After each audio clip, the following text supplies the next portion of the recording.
Welcome to Burlap Teachers. Enjoy the video. You start by verifying prerequisites. Install PyTorch and a graph library like PyG or DGL, then confirm your GPU with NVIDIA SMI. Next, prepare your graph. Load node features, edges, and labels, and split into train, validation, and test sets. This avoids leakage.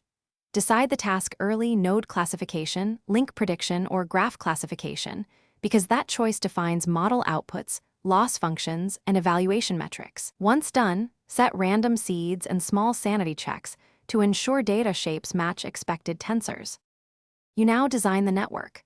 Pick a base layer such as GCN, GAT, or GraphSage and stack 2 to 4 layers, adding residual connections when depth causes degradation. Implement the forward pass explicitly: message computation, neighborhood aggregation, and node update.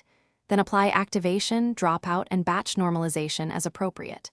For training, use Atom with a sensible learning rate, include weight decay, and a scheduler. Run a validation pass each epoch to track overfitting. Make sure to monitor loss curves and key metrics as you iterate.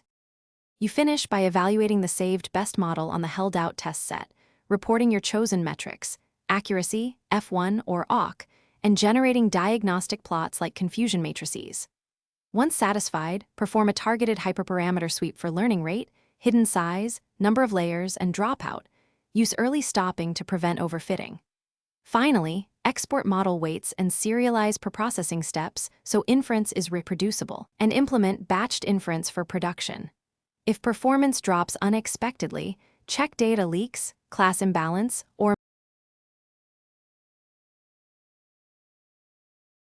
Thanks for watching. Consider subscribing if this video helped you.